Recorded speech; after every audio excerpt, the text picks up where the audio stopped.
Yang kami hormati Presiden Republik Indonesia Bapak Insinyur Haji Joko Widodo, beserta Ibu Iriana Joko Widodo, Wakil Presiden Republik Indonesia Bapak Profesor Dr. Kiai Haji Ma'ruf Amin beserta Ibu Wuri Ma'ruf Amin. Presiden Republik Indonesia kelima, Ibu Profesor Dr. Honoris Causa Haza Megawati Soekarno Putri. Wakil Presiden Republik Indonesia keenam, Bapak Jenderal TNI Purnawirawan Tri Sutrisno. Wakil Presiden Republik Indonesia ke-9, Bapak Dr. Haji Hamzahas MA PSD. Wakil Presiden Republik Indonesia ke-10 dan ke-12, Bapak Dr. Andes Haji Muhammad Yusuf Kalla. Ketua Dewan Perwakilan Rakyat Republik Indonesia, Ibu Dr. Honoris Causa Puan Maharani. Ketua Dewan Perwakilan Daerah Republik Indonesia, Bapak Lanyala Mahfud Mataliti. Ketua Badan Pemeriksa Keuangan, Ibu Dr. Insinyur Isma Yatun. Ketua Mahkamah Agung, Bapak Profesor Dr. Haji Muhammad Syarifuddin SH MH. Yang saya hormati Ketua Mahkamah Konstitusi, Bapak Profesor Dr. Haji Anwar Usman SH MH. Ketua Komisi Yudisial, Bapak Profesor Amzulian Rifai SH LLM PSD.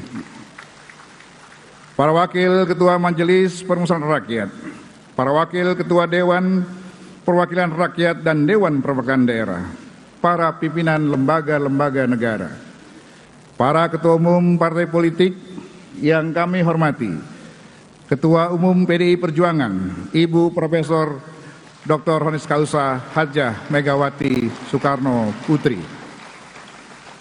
Ketua Umum Partai Golkar, Ketua Umum saya, Dr. Honoris Causa Insinyur Haji Erlangga Hartarto MBA MMT. Ketua Umum Partai Gerindra, Letnan Jenderal TNI Purnawirawan Haji Prabowo Subianto. Ketua Umum Partai Nasdem, Dr. Honoris Causa Dr. Andes Haji Surya Dharmapalo. Ketua Umum Partai Kebangkitan Bangsa, Dr. Honoris Causa Dr. Andes Haji Abdul Muhaimin Iskandar MSI. Presiden Partai Keadilan Sejahtera, Haji Ahmad Saiku. Ketua Umum Partai Amanat Nasional, Dr. Honoris Causa Haji Zulkifli Hasan SEMM. PLT Ketua Umum Partai Persatuan Pembangunan, Haji Muhammad Mardiono. Para anggota MPR, DPR, dan DPD yang mulia, para duta besar dari negara sahabat, para Menteri Kabinet Indonesia Maju, Panglima TNI dan Kapolri, para insan pers, media cetak dan elektronik dalam dan luar negeri, para undangan, serta yang teristimewa, seluruh rakyat Indonesia yang berbahagia dimanapun Anda berada. Sebagai catatan daftar hadir yang disampaikan Sekretariat Jenderal, sampai saat ini telah hadir 489 anggota dari 711 anggota MPR, DPR, DPD, dan telah menandatangani daftar hadir. Dengan demikian, berdasarkan ketentuan pasal 66 ayat 5 Peraturan Tata Tertib MPR, pada pasal 281 ayat 1 Peraturan Tata Tertib DPR serta pasal 256 ayat 5 Peraturan Tata Tertib DPD, sidang telah memenuhi syarat untuk dibuka. Dengan mengucapkan Bismillahirrahmanirrahim, sidang MPR tahun 2023 dan sidang bersama DPR dan DPD tahun 2023 dengan agenda laporan kinerja lembaga-lembaga negara yang akan disampaikan oleh Presiden dan pidato kenegaraan Presiden dalam rangka memperingati hari ulang tahun ke-78 kemerdekaan Republik Indonesia. Kami buka dan dinyatakan terbuka untuk umum. Sebagai insan yang beriman, marilah kita senantiasa memanjatkan puji dan syukur kehadirat Allah Subhanahu wa Ta'ala, Tuhan yang Maha Kuasa. Karena atas limpahan rahmat dan karunia-Nya, kita semua diberikan kekuatan dan kesehatan untuk menjalankan tugas konstitusional kita masing-masing, serta melaksanakan pengabdian kepada masyarakat, bangsa, dan negara. Rasa syukur yang mendalam juga patut kita panjatkan, karena di tengah dinamika situasi global yang labil dan bergejolak, kita tetap dipersatukan dalam semangat kebersamaan, sehingga bangsa ini mampu melewati gelombang tantangan zaman dan melanjutkan estafet pembangunan.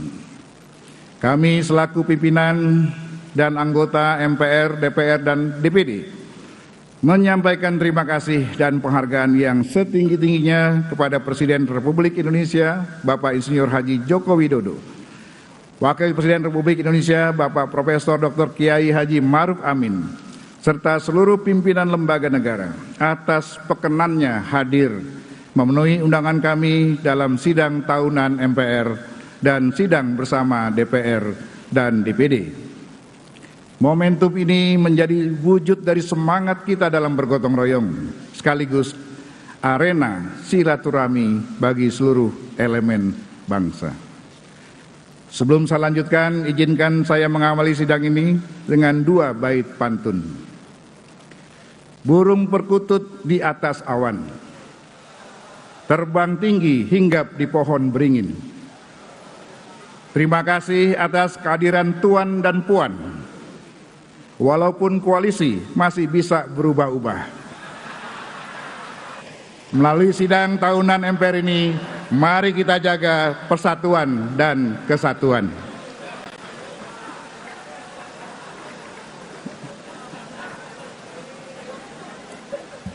Bunga dadap di atas para, anak dusun pasang pelita. Sudah 78 tahun Indonesia merdeka. Saatnya kita wujudkan Indonesia Jaya berdasarkan Pancasila. Merdeka! Sidang majelis dan dewan, hadirin sekalian yang saya muliakan. Kehadiran kita dalam forum sidang paripurna ini berangkat dari sebuah komitmen kolektif kebangsaan untuk memastikan bahwa perjalanan bangsa ini tetap tegak lurus dan bermuara pada terwujudnya cita-cita nasional yang telah digariskan oleh para pendiri bangsa, yaitu menjadi negara yang merdeka, bersatu, berdaulat, adil, dan makmur. Kita patut menghaturkan penghormatan yang setinggi-tingginya kepada seluruh pendiri bangsa serta para pahlawan dan pendahulu bangsa yang dengan gigih memperjuangkan cita-cita bersama untuk mencapai kemerdekaan Indonesia seutuhnya, serta dengan sungguh-sungguh mempertahankan dan melaksanakan pembangunan di atas bumi Indonesia yang merdeka dengan membangun jiwanya, membangun badannya untuk menggapai Indonesia Raya. Melalui mimbar sidang paripurna ini, kami atas nama pimpinan dan anggota MPR, DPR, dan DPD Republik Indonesia mengucapkan Dirgahayu 78 tahun Republik Indonesia. Merdeka! Merdeka! Merdeka! Kemerdekaan yang kita raih sejak 78 tahun yang lalu tidaklah terlahir dari ruang hampa, bukan pula didapatkan secara instan ataupun hasil pemberian, melainkan buah dari perjuangan dan pengorbanan yang didorong oleh keinginan luhur agar kehidupan kebangsaan yang bebas, yang dirahmati oleh Allah Subhanahu wa Ta'ala kita capai. Kerja keras dan perjuangan para pendiri bangsa sejak dulu dan dilanjutkan hingga saat ini menjadi modal bangsa kita dalam melangkah menuju Indonesia Emas 2045. Indonesia Emas yang kita cita-citakan adalah Indonesia yang rakyatnya sejahtera, yang ditandai dengan nihilnya angka kemiskinan. Indonesia yang memiliki pengaruh kuat dalam pergaulan dunia dengan dukungan sumber daya manusia yang tangguh dan berdaya saing global, dan Indonesia yang ramah lingkungan dalam pengelolaan negara. Sidang majelis dan dewan hadirin sekalian yang kami muliakan, situasi dunia saat ini masih diliputi oleh ketegangan akibat perang Rusia-Ukraina yang hingga hari ini belum menunjukkan tanda-tanda akan segera berakhir. Perdamaian masih menjadi konsep yang menggantung di awan-awan. Keberpihakan entitas global kepada masing-masing pihak dengan berlatar belakang masing-masing tidak menafikan fakta bahwa perang, apapun alasannya, hanya akan menyisakan trauma dan bekas luka. Krisis Ukraina telah menunjukkan secara gamblang kepada dunia bagaimana cara pandang para pemimpin dunia di tengah peta kekuatan global yang multipolar, yang seringkali mementingkan motif politik dan ekonomi dibandingkan prinsip-prinsip kemanusiaan universal. Di tengah-tengah situasi tersebut, pemerintah Indonesia di bawah kepemimpinan Bapak Presiden Insinyur Haji Joko Widodo telah berulang kali berupaya memberikan solusi perdamaian permanen dengan mendorong gencatan senjata dan diplomasi di meja perundingan. Namun inisiatif ini agaknya masih membutuhkan waktu untuk diterima oleh para pihak yang berkonflik. Situasi perang Rusia-Ukraina mengisyaratkan bahwa pertahanan dan keamanan negara haruslah dimaknai sebagai sebuah konsep yang holistik dan multidimensional. Pertama, Indonesia sebagai negara berdaulat perlu memiliki kemampuan militer yang tangguh dan profesional, yang didukung oleh semangat kerjasama segenap elemen bangsa. Sebagaimana mandat Panglima Besar Jenderal Sudirman, bahwa tentara kita adalah tentara rakyat yang akan kuat bila hidup dan bergotong royong bersama rakyat. Kedua, pertahanan dan keamanan negara juga meliputi dimensi ekonomi. Sebagai negara yang kaya akan sumber daya, Indonesia harus membangun ketahanan dan kemandirian ekonomi yang ditopang oleh kedaulatan pangan, energi, dan industri. Yang ketiga, sebagai bagian dari komunitas global, Indonesia perlu lebih meningkatkan peran politik luar negeri yang bebas aktif, bergaul erat dengan semua negara bangsa, tanpa perlu berpihak pada salah satunya. Kita menyadari bahwa dalam 20 tahun terakhir, dinamika geopolitik dunia telah mengalami perubahan yang cukup signifikan. Di tingkat kompetisi global terjadi pergeseran keseimbangan kekuatan di arena geopolitik dan perluasan pengaruh ekonomi dan militer beberapa negara. Di tingkat kompetisi regional pada berbagai wilayah geopolitik, terjadi peningkatan kompetisi antar negara untuk saling mempengaruhi dan mengamankan minat mereka sendiri, yang mencerminkan persaingan politik dan ekonomi yang sangat kompleks. Di sisi lain, aliansi dan kemitraan geopolitik juga telah mengalami perubahan. Beberapa negara telah memperkuat hubungan mereka melalui aliansi yang telah mapan. Sementara itu, dengan meningkatnya ketegangan dan pergeseran kepentingan strategis, beberapa negara mengubah orientasi kebijakan luar negeri mereka dan mencari kemitraan baru. Di tengah-tengah globalisasi dan kemajuan teknologi, rivalitas geoekonomi menjadi sangat penting. Persaingan perdagangan, akses sumber daya alam, investasi asing langsung, dan kegantungan ekonomi antar negara-negara menjadi faktor penting dalam dinamika geopolitik. Perkembangan teknologi komunikasi dan transformasi digital telah memungkinkan interaksi yang lebih intensif antar negara, baik dalam arena politik, ekonomi, maupun sosial. Teknologi juga memberikan latar belakang baru untuk konflik dan persaingan. Perubahan dalam dinamika geopolitik ini juga disertai dengan lompatan teknologi yang sangat signifikan, antara lain teknologi komunikasi dan konvergensi, internet dan digitalisasi, kecerdasan buatan atau artificial intelligence, dan implementasi Internet of Things. Selain hal-hal di atas, dalam 20 tahun terakhir juga telah terjadi peningkatan yang signifikan kecanggihan teknologi keamanan dan teknologi militer, serta kemajuan perkembangan perang cyber atau cyber warfare yang memberikan keunggulan taktis dalam pertempuran. Untuk itu, selain urgensi proses transformasi pertahanan Indonesia yang bersifat konvensif, juga perlu diantisipasi berbagai dinamika geopolitik dan lompatan teknologi yang signifikan. Suka atau tidak suka, kita harus menata ulang kerangka kerja pertahanan Indonesia di dalam konstitusi kita dengan menata kembali haluan negara untuk memastikan Indonesia memiliki kerangka kerja konstitusional yang mampu menangkap kebutuhan zaman. Kita juga menyadari bahwa Indonesia saat ini tengah menghadapi ancaman keamanan non-tradisional seperti terorisme, perubahan iklim, dan perang cyber yang telah menjadi fokus utama dalam dinamika geopolitik. Komunitas internasional bekerja sama dalam menciptakan kerangka kerja dan mekanisme internasional untuk mengatasi ancaman ini secara efektif. Di dalam negeri saat ini kita masih dihadapkan pada persoalan resistensi kelompok kriminal bersenjata di Papua.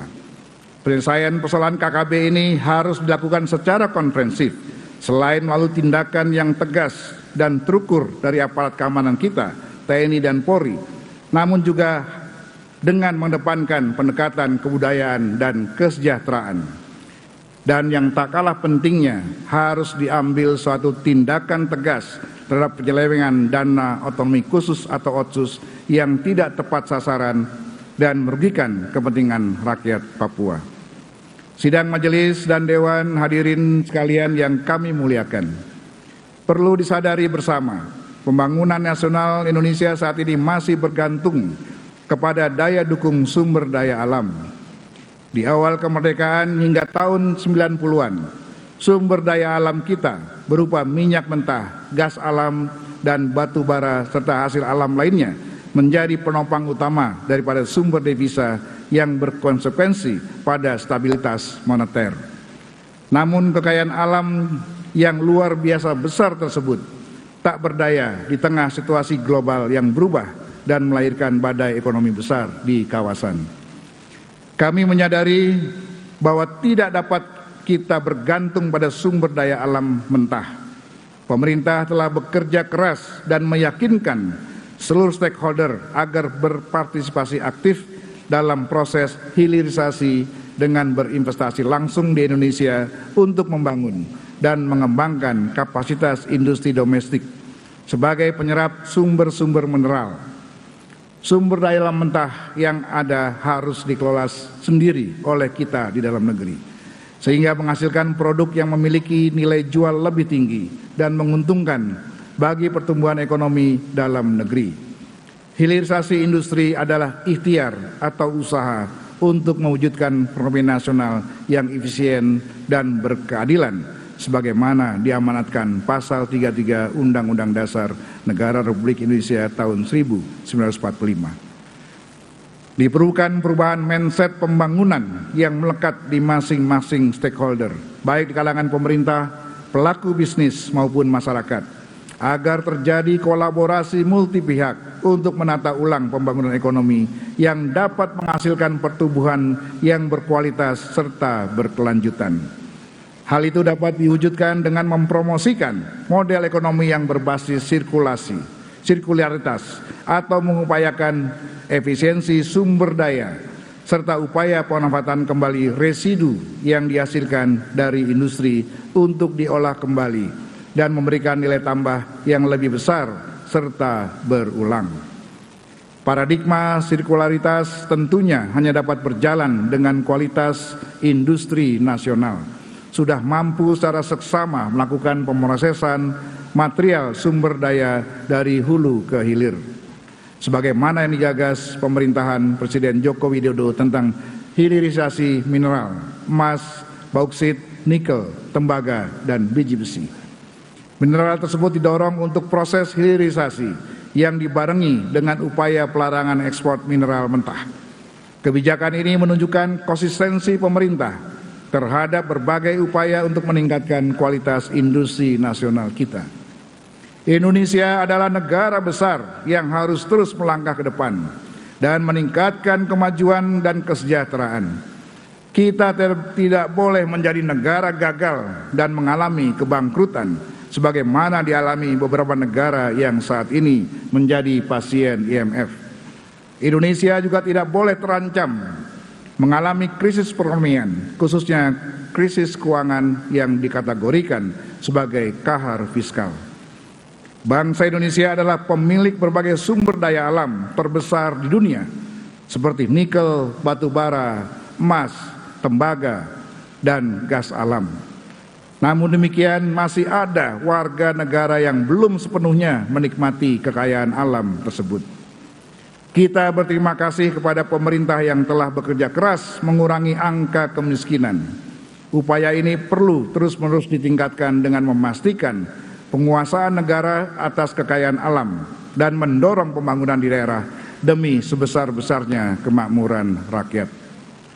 Karena itu sudah saatnya kita memikirkan adanya roadmap atau bintang pengarah berjangka panjang yang jelas untuk menuntun kemana kapal besar bangsa ini akan berlabuh. Indonesia membutuhkan perencanaan jangka panjang yang holistik, konsisten, dan berkelanjutan serta berkesinambungan dari suatu periode pemerintahan ke periode pemerintahan berikutnya antara pusat dan daerah, agar mampu memanfaatkan sumber daya alam yang luar biasa untuk kesejahteraan seluruh rakyat Indonesia. Karena itu kita semua perlu mempertimbangkan sekali lagi pentingnya pokok-pokok haluan negara atau PPHN sebagai produk hukum yang dapat mencegah sekaligus menjadi solusi mengatasi berbagai persoalan yang dihadapi oleh bangsa kita.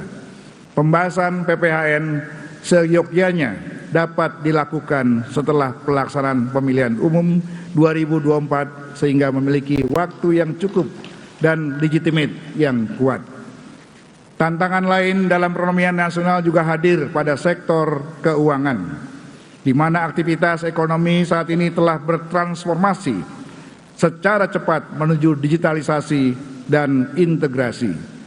Perkembangan inovasi teknologi sektor keuangan, aset keuangan digital, dan aset kripto di Indonesia terus menunjukkan perkembangan pesat. Kehadiran aktivitas keuangan digital sangat dirasakan manfaatnya dari aspek kenyamanan, kemudahan, kecepatan, dan efisiensi.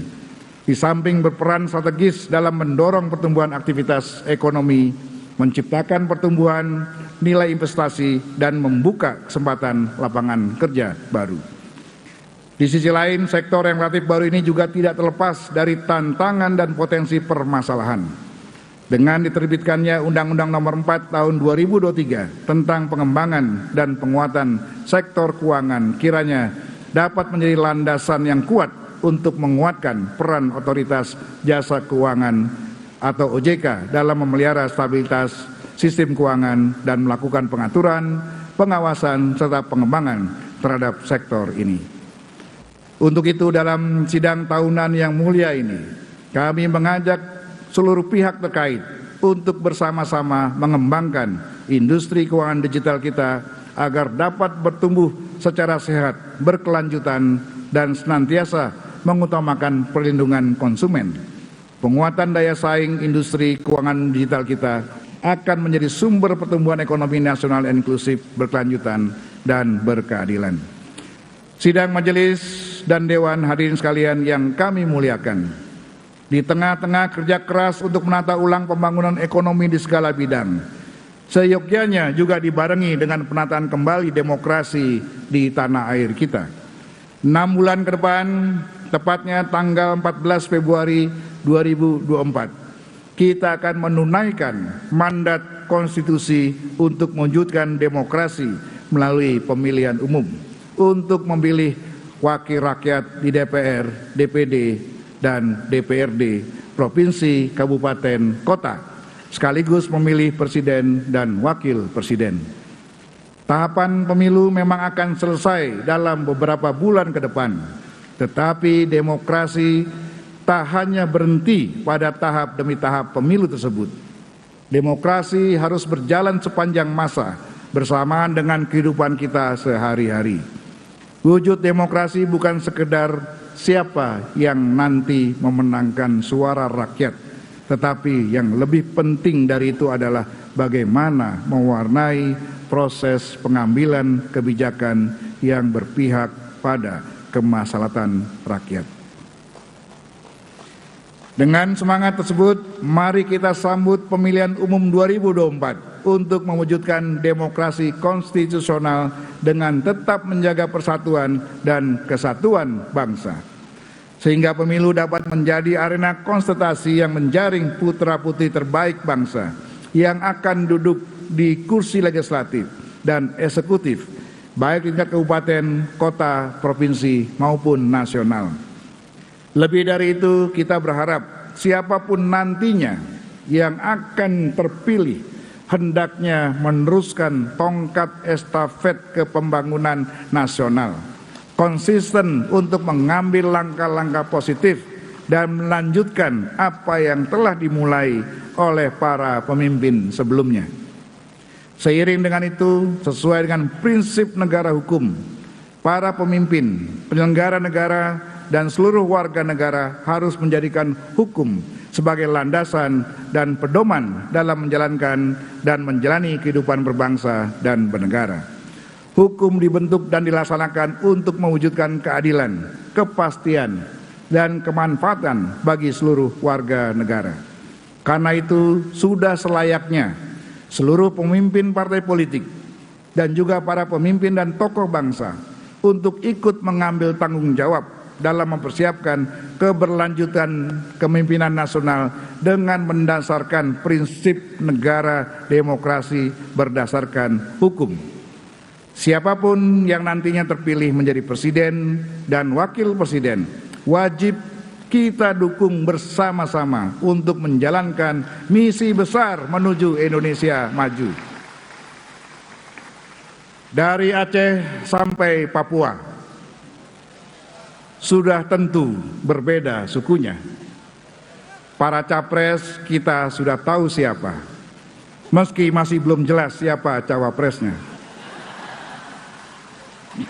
Sidang majelis dan dewan hadirin sekalian yang kita muliakan, situasi dunia saat ini sedang bergeser semakin besarnya kontribusi bangsa-bangsa Asia dalam sistem ekonomi dan politik global. Ditambah lagi kekuatan kolektif ASEAN yang selalu digadang-gadang sebagai basis pertumbuhan baru dunia. Indonesia akan dihadapkan pada suatu realitas yang kompleks menuju 2045, di mana Asia akan menjadi epicentrum pertumbuhan global. Dalam situasi inilah penting bagi kita semua untuk mengangkat kembali kesadaran wawasan kebangsaan di kalangan generasi muda yang kini tengah tumbuh dan mendominasi postur demografi penduduk. Di kalangan aparatur sipil negara, generasi milenial dan generasi Z mulai mendominasi dengan proporsi mencapai 53%. Di dalam pemilihan umum nanti, komposisi keduanya juga akan mencapai 61% dari jumlah pemilih. Hal ini menunjukkan bahwa transisi antar generasi sedang berlangsung, baik di tubuh birokrasi negara maupun di kancah perpolitikan. Situasi ini harus disikapi dengan upaya serius untuk menstimulasi wawasan kebangsaan bagi generasi muda. MPR Republik Indonesia berkomitmen menjadikan pilar-pilar kebangsaan, yaitu Pancasila, Undang-Undang Dasar Negara Republik Indonesia tahun 1945, NKRI, serta Bhinneka Tunggal Ika untuk dapat terus dipahami, diresapi, dan diimplementasikan sebagai bekal bagi generasi muda untuk melanjutkan tongkat estafet kepemimpinan nasional di segala lini kehidupan. Untuk itu, agenda sosial 4 pilar MPR RI terus gencar dilaksanakan, walaupun dana cukup terbatas, guna mengawasi proses regenerasi bangsa yang tengah berlangsung. Untuk itu perlu perhatian Menteri Keuangan untuk hal ini. Saudara-saudara sekalian, pada tahun 2045 nanti, Indonesia diprediksi akan menduduki posisi sebagai negara dengan ekonomi terkuat keempat di dunia. Sehingga diharapkan Indonesia mampu menjadi katalisator upaya-upaya global untuk membangun kerjasama yang erat dan membangun tatanan dunia baru yang adil dan beradab.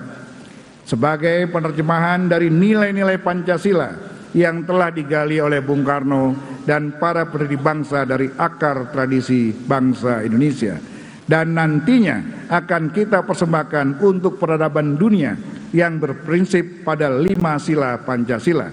Karena itu MPR meneguhkan diri sebagai rumah kebangsaan, pengawal ideologi Pancasila dan kedaulatan rakyat. Sidang majelis dan dewan hadirin sekalian yang kami muliakan. Setelah 25 tahun lamanya kita memasuki era baru, era reformasi sejak tahun 1998. Kini saatnya kita merenungkan kembali penataan lembaga-lembaga negara kita. Sebagaimana kita maklumi, reformasi telah melahirkan perubahan Undang-Undang Dasar yang sekian lama dianggap tabu untuk diubah. Perubahan Undang-Undang Dasar 1945 telah menata ulang kedudukan, fungsi, dan wewenang lembaga-lembaga negara yang sudah ada dan sekaligus menciptakan lembaga-lembaga negara yang baru. Penataan ulang itu terjadi pula pada Majelis Permusyawaratan Rakyat. Majelis yang semula merupakan lembaga tertinggi negara telah berubah kedudukannya menjadi lembaga tinggi negara. Majelis tidak lagi menjadi satu-satunya lembaga yang melaksanakan kedaulatan rakyat sebagaimana diatur oleh Undang-Undang Dasar 1945. Manifestasi dari konsepsi kedaulatan rakyat, salah satunya mewujud pada penyelenggaraan pemilu. Kita telah memutuskan pelaksanaan pemilu 2024 dan semua pihak telah bekerja keras menyiapkannya agar berjalan secara luber dan jurdil. Pelaksanaan pemilu 5 tahun sekali merupakan perintah langsung pasal 22E Undang-Undang Dasar 1945 yang secara tegas mengatur bahwa pemilihan umum dilaksanakan 5 tahun sekali. Sebagaimana kita ketahui, pemilihan umum terkait dengan masa jabatan anggota-anggota DPR, DPD, DPRD, Presiden, dan Wakil Presiden. Masa jabatan seluruh menteri anggota kabinet juga akan mengikuti masa jabatan presiden dan wakil presiden yang telah ditentukan oleh Undang-Undang Dasar hanya 5 tahun sekali. Yang menjadi persoalan adalah bagaimana sekiranya menjelang pemilihan umum terjadi sesuatu yang di luar dugaan kita bersama, seperti bencana alam yang dahsyat berskala besar, peperangan, pemberontakan, atau pandemi seperti COVID kemarin yang tidak segera dapat diatasi, atau keadaan darurat negara yang menyebabkan pelaksanaan pemilihan umum tidak dapat diselenggarakan sebagaimana mestinya, tepat pada waktunya sesuai perintah konstitusi. Maka secara hukum tentunya tidak ada presiden dan atau wakil presiden yang terpilih sebagai produk hukum. Dalam keadaan demikian timbul pertanyaan, siapa yang memiliki kewajiban hukum untuk mengatasi keadaan-keadaan bahaya tersebut? Lembaga manakah yang berwenang menunda pelaksanaan pemilihan umum? Dan bagaimana pengaturan konstitusionalnya jika pemilihan umum tertunda, sedangkan masa jabatan presiden, wakil presiden, anggota-anggota MPR, DPR, DPD, dan DPRD, serta para menteri anggota kabinet telah habis. Masalah-masalah di atas belum ada jalan keluar konstitusionalnya setelah perubahan Undang-Undang Dasar 1945. Hal itu memerlukan perhatian yang sungguh-sungguh dari kita semua sebagai warga bangsa. Di masa sebelum perubahan Undang-Undang Dasar 1945, MPR masih dapat menetapkan berbagai ketetapan yang bersifat pengaturan untuk melengkapi kevakuman pengaturan di dalam konstitusi kita. Apakah setelah perubahan Undang-Undang Dasar MPR masih memiliki kewenangan untuk melahirkan ketetapan yang bersifat pengaturan tersebut? Hal ini penting untuk kita pikirkan dan diskusikan bersama demi menjaga keselamatan keutuhan kita sebagai bangsa dan negara. Sesuai amanat ketentuan pasal 1 ayat 2 Undang-Undang Dasar sebagai representasi dari prinsip daulat rakyat, maka MPR dapat diatribusikan dengan kewenangan subjektif superlatif dan kewajiban hukum untuk mengambil keputusan atau penetapan yang bersifat pengaturan guna mengatasi dampak dari suatu keadaan kahar fiskal maupun kahar politik yang tidak dapat diantisipasi dan tidak bisa dikendalikan secara wajar. Idealnya memang MPR Republik Indonesia dikembalikan menjadi lembaga tertinggi negara sebagaimana disampaikan Presiden kelima Republik Indonesia Ibu Haja Megawati Soekarno Putri pada hari jadi ke-58 Lemhanas tanggal 23 Mei 2023 yang lalu. Sidang majelis dan dewan hadirin sekalian yang kami muliakan. Sebelum kita mendengarkan laporan kinerja lembaga-lembaga negara yang akan disampaikan oleh Presiden sekaligus juga pidato kenegaraan Presiden dalam rangka memperingati Hari Ulang Tahun ke-78 Republik Indonesia, perlu kami sampaikan bahwa sesuai dengan kesepakatan setelah tahun lalu sidang bersama DPR dan DPD dipimpin oleh Ketua DPR, maka pada sidang bersama DPR dan DPD tahun ini akan dipimpin oleh Ketua DPD. Selanjutnya, izinkan kami mengakhiri pidato pengantar sidang tahunan MPR 2023 ini dengan 2 bait pantun untuk menggugah kesadaran kolektif kita dalam berbangsa dan bernegara. Burung merpati berbeda warnanya, namun yang bertelur tetaplah betina. Pilihan koalisi bolehlah berbeda calonnya, tapi tujuan kita sama, menuju Indonesia Jaya. Air mengalir dari daratan, hilirnya pastilah di lautan. Apakah Ganjar, Prabowo, atau Anies yang dicalonkan? Pembangunan harus terus dilanjutkan. Demikianlah pidato pengantar sidang tahunan MPR Republik Indonesia tahun 2023. Semoga Allah Subhanahu wa Ta'ala, Tuhan yang Maha Kuasa, senantiasa melimpahkan rahmat dan hidayahnya kepada kita semua. Amin ya robbal alamin. Selanjutnya saya persilakan Ketua DPD Republik Indonesia Bapak Lanyala Mahfud Mataliti untuk memimpin sidang bersama DPR dan DPD. Sekian, wabillahi taufiq wal hidayah. Wassalamualaikum warahmatullahi wabarakatuh.